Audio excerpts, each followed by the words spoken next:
The moon affects us in many different ways, whether you believe it or not. It affects our emotions, it affects the tides of the ocean, and because we're made up of mostly water, the moon affects our physical bodies as well.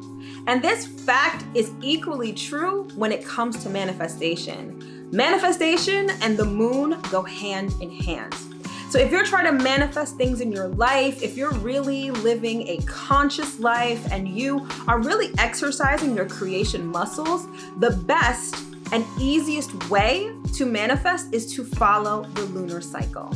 And so in this video, I'll be teaching you everything about the phases of the moon, what they mean, and what you can do at each phase to help you along your manifestation journey. All right, so stick around. You definitely don't want to miss this.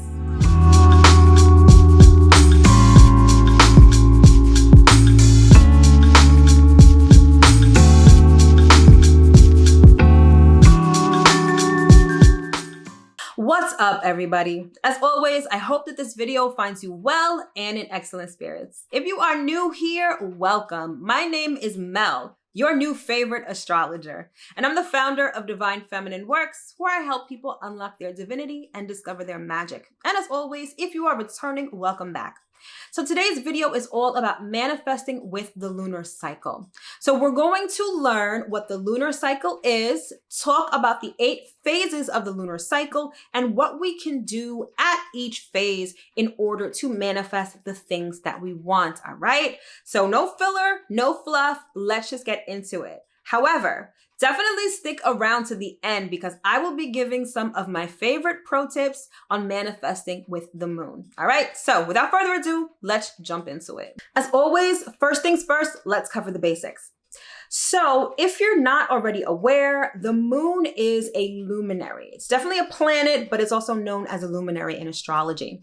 And when it comes to the spiritual meaning of the moon or the energy that affects us as it relates to the moon, it has a lot to do with our emotions. It has a lot to do with water, our subconscious, our feelings, and our inner world, okay? And this ties hand in hand with manifestation because as you know, thoughts become things. You create your outer world by creating it in your inner world first. So of course it makes sense that we would use the moon to help with our manifestations.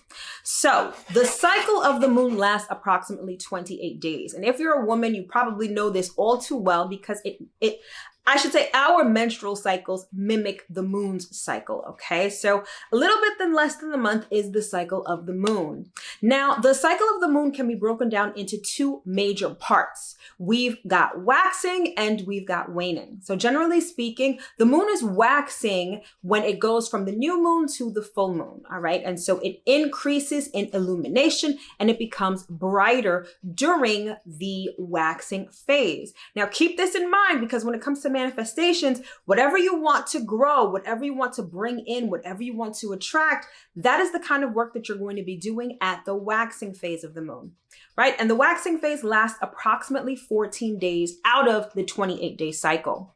Then the other 14 days is the waning phase of the moon. And this is when the moon goes from the full moon to the new moon and it decreases in illumination. So keep this in mind when it comes to manifestation because this is when you're going to do work to get rid of things or clear space for new intentions. All right. And then to break it down further, we're going to take that 28-day cycle and we're going to split it into 8 parts. That's how we get the 8 lunar phases. All right. So let's examine each phase individually, see what they mean, and see what we can do to speed up our manifestations or get them off the ground. All right. So the first phase of the lunar cycle is known as the new moon. All right. And it marks the very beginning of the lunar cycle. Now, this phase of the moon typically lasts for 1 day. And it is when the moon is completely invisible in the sky. You cannot see it at all. And symbolically, this is really important because it represents the time where we set new intentions and plant new seeds. So think of that dark sky. Think of the moon in hiding as sort of that fertile soil within which you're going to plant seeds of intention. So it's very important that at this phase of the moon, you decide what it is that you're trying to manifest over the coming lunar cycle or beyond, right? It's a time where you don't necessarily actively do manifestation work. It's more of a time where you get ready to do the manifestation work. So you may journal, you may script, you may sort of get your mind in the right mindset to manifest the things that you want. It's also a time where you focus on yourself. So it's a great time for self-care. Like I said, it's a great time for journaling or scripting. It's also a really opportune time for you to work on your self-concept. Now, your self-concept is the story that you say to yourself about yourself, or it's the assumptions that you have about yourself. It's much easier to manifest when you have a healthy self-concept. So doing self-concept work, whether it's mirror work, whether it's listening to affirmations or subliminals, is going to be extremely helpful at this particular phase of the moon because it's the starting point and we definitely want to start off strong. All right. So again, not the time to do anything actively, but more so a time to focus on yourself and what you would like to manifest. So the second phase of the moon is known as the waxing crescent. Now, remember I said before that the waxing portion of the lunar cycle is when the moon is building in a luminosity, where it's gaining more light, okay? And so when we get to the waxing crescent, this is when we start to see a little sliver of the moon in the sky, also known as the crescent, right? And it symbolizes a time of taking those first action steps. So at the new moon, we got ourselves together, got our minds right. We may have cleansed ourselves, whether emotionally or physically, and we decided what it is that we want to manifest. So now at the waxing crescent, this is the time when we take those first action steps, all right? So whether you're doing spell work, whether you're doing certain rituals, or whether you're doing manifestation work in general, this would be the time that you actively do that, okay? And so remember, because the moon is growing in luminosity, right? This is the time where you want to work on things that you want to things that you want to obtain, attract, manifest, bring to you, draw in. These are the kind of spells, rituals, and manifestation work that you are going to do at this time. Now, the thing to remember is that when doing these things, it's very important to embody that which you want to manifest. So rather than hoping and wishing, right? You don't want to script things and say, I will have this, or I hope to have this, or even if you're just praying or visualizing, thinking about it in a way of hoping or wishing, you want to say, no, I am this, I have this, I've done this already. Embodying what you are trying to manifest is crucial, particularly at the waxing crescent phase. The third phase of the moon is known as the first quarter moon, and it happens 7 days after the new moon. So it is halfway between the new moon and the full moon, and the moon is halfway lit as it travels through the sky. Right? So the symbology of the first quarter moon is that it is the time when we leave the past behind and we keep moving forward. So there's this energy of determination and a little bit of urgency that's sort of the undercurrent of the first quarter moon. But by and large, one of the most important factors of the first quarter moon is the fact that it focuses on self-growth. It also focuses on self-healing. There's just a general focus on self at the first quarter moon, because it's at this point in the lunar phase that we acknowledge that we are master manifestors. We acknowledge our intuition, and we start to allow spirit in to help us manifest the things that we want. So that's why it's so important to rely on your intuition and to heal yourself and focus on growing as an individual. Now, this is the time when you're still going to take action steps toward your manifestation. So whatever spell work or rituals you're going to do, you're still going to do it at this phase, but maybe not as aggressively as we did when we were in the waxing crescent phase. But most importantly, at the first quarter phase of the moon, you're going to want to do creative activities, whether they have anything to do with your manifestation or not. Because in doing creative activities, it reinforces our creative abilities, which are vital for manifesting. So do anything creative, tap into your intuition, and allow spirit in to help you with your manifestations. The fourth phase of the moon is the waxing gibbous moon. And it starts on the 10th day after the new moon and lasts until the 13th day after the new moon. And so it's almost like 3/4 of the moon is lit in the sky, all right? And the symbology of this phase is that we recognize the role that the universe plays in everything. everything. It's a time to start to rest. It's a time to be patient. And it's a time to sort of let the universe do its thing. We're starting to let go of the control of whatever it is that we're trying to manifest. We've done the work in the earlier phases of the moon, and now we're allowing spirit to come in and do its thing. It really signifies kind of a gestation period. So that's why patience is required, because at this point, we've kind of done everything that we need to do, and we kind of got to hand it off to spirit. Now, one of the best things that I personally find that is super helpful to do during the waxing gibbous phase is to practice gratitude and appreciation.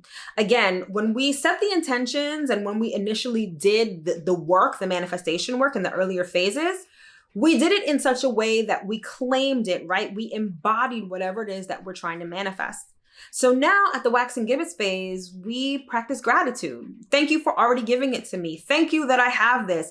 Thank you that this has manifested in my life. I found that doing that while the moon is in the waxing gibbous phase has been like a game changer for me when it comes to manifestation. All right. So this is the time, again, that you have patience, that you still embody what it is that you're trying to manifest, but you also still do a little bit of the work depending on whether you did ritual work or spell work or anything like that. But by and large, this is when we hand it off to spirit and we allow spirit to do its thing. The fifth phase of the moon is the phase that pretty much everyone is accustomed to, or that is the most popular phase of the moon, and that is the full moon.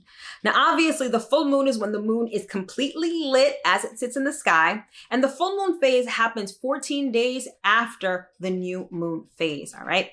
So the full moon signifies culmination, it signifies success, and it signifies release. This is when we completely let go of our manifestations, right? So we've worked on ourselves. Well, let me backtrack. So we set our intentions, we did the actual work, whether it's spell work, ritual work, manifestation work. We healed ourselves. We were patient, we practiced gratitude, and now we fully let it go. So this is the time when many people do rituals of release. Me personally, at the new moon phase or in the waxing crescent phase, that's when I write out all of my intentions, kind of like a contract. And then at the full moon phase, I burn it and release it. I literally burn up the paper and then I release it to the wind, signifying that I am letting go of this manifestation. I've done everything that I needed to do, and it is now in the hands of God. It's in the hands of the universe, all right? So this may be a time of culmination also when things finish. This may be when your manifestation actually comes to fruition. Again, because you've done all the work during the waxing phase, now it's the culmination phase, all right? And so by and large, this is when we release, or this is when we finally have our manifestations come to fruition. But either way, it's not the ending of the lunar cycle as many people think. It's actually halfway through the lunar cycle because we've got a whole nother half to go. So now that we've crossed the threshold of the full moon, we're leaving the waxing phase and we're going on to the waning phase. And the sixth phase in the lunar cycle is the waning gibbous phase, all right? Now, this is the time in the lunar cycle when we start to remove things from our lives. This is about getting rid of negativity, getting rid of any burdens that stand in our way, getting rid of any bad habits, okay? It's all about releasing and surrendering. We're not doing any active manifestation work at this time, but whatever work we are doing, it has a lot to do with releasing. Remember, I said waxing is about drawing and attracting to you. Waning is going to be about releasing and letting go of certain things. So during the waning gibbous phase, this may be the time where you do banishing work, whether it's spell work or ritual work, or maybe you're still working on your self-concept, but this time focusing on eradicating those negative self-traits or that negative self-talk that you may still be telling yourself. Either way, this is the phase of the moon when we start to get rid of the shit that no longer serves us. The seventh phase of the moon is known as the last quarter, or sometimes it's also called the third quarter. I've seen both terms used interchangeably. Now, this is going to be halfway between the full moon and the next new moon. So it occurs 7 days after the full moon and lasts until 10 days after the full moon, all right? And again, the moon is sort of cut in half. It's half lit and half unlit, all right? And so the symbology of the last quarter phase is when we start to take responsibility for the things that we've done. At this point, we've taken some action, we've released, and maybe we've started to see some of the results of our work. But by and large, it's about self-reflection. So this is the time where we take stock of what we've done, what we haven't done, and take responsibility for it all, right? This is still a time of removing and cleansing. Again, because we're in the waning phase, we're getting rid of what no longer serves us. Now, in terms of any work to be done at this time, we're still working on ourselves, especially when it comes to getting rid of negativity, negative self-talk, all that stuff. But especially if you are a witch or a spiritual practitioner, this is going to be the phase of the moon when you do things like work against your enemies, work for justice, all of those kind of things. Those all go down or should go down at the last quarter phase of the moon.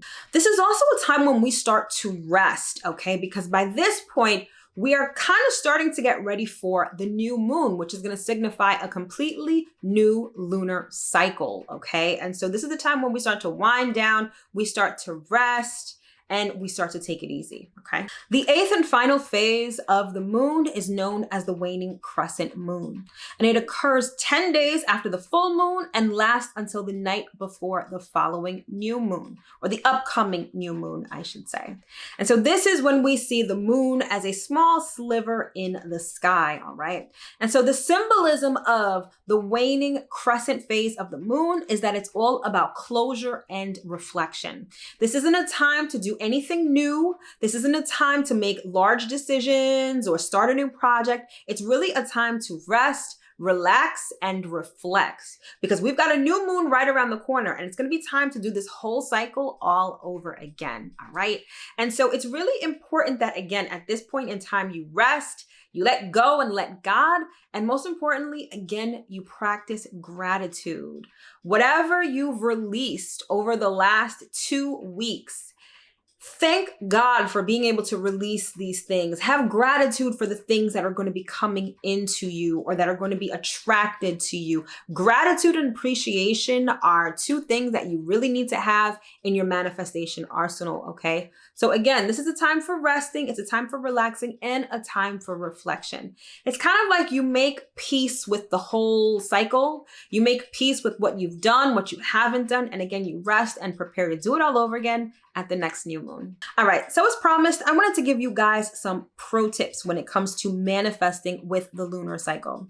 So first and foremost, one of the things that is pretty, I guess, hotly debated in like the manifestation community is that, you know, you're a master manifester. You can manifest anything at any time. It could show up in 2 seconds or 1 day. And this is true. I'm not saying that it's not true or debunking that. What I am saying is that a lot of times when we force something that sort of goes against the grain of nature, it's really an uphill battle.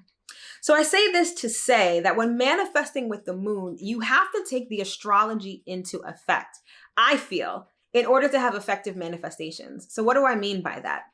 There is a season and a time for everything. It's not every lunar cycle that you're going to be manifesting money, or that you're going to be manifesting a new job, or that you're going to be manifesting a new partner or marriage.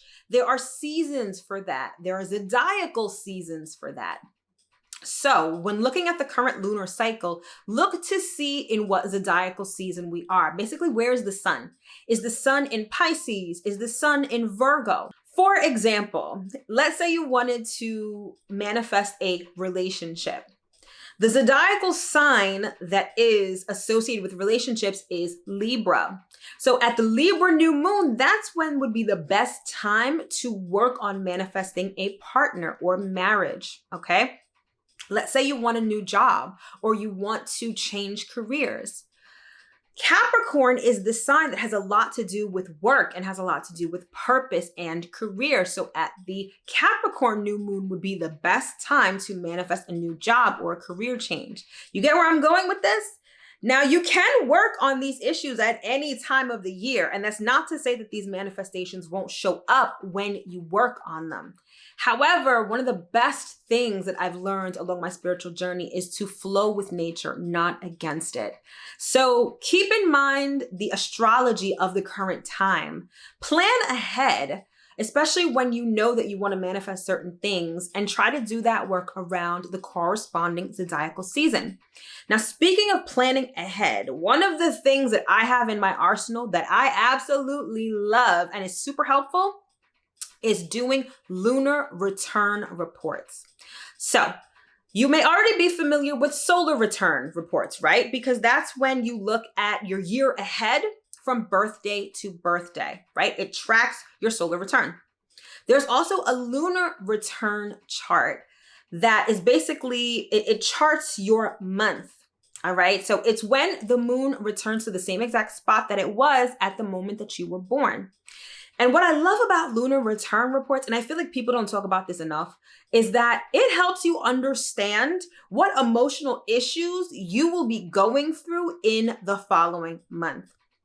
Because I said before, the moon is all about our emotional selves. It's about our subconscious. It's about our inner world. And a lot of times we don't pay enough attention to that, or we kind of don't understand it enough.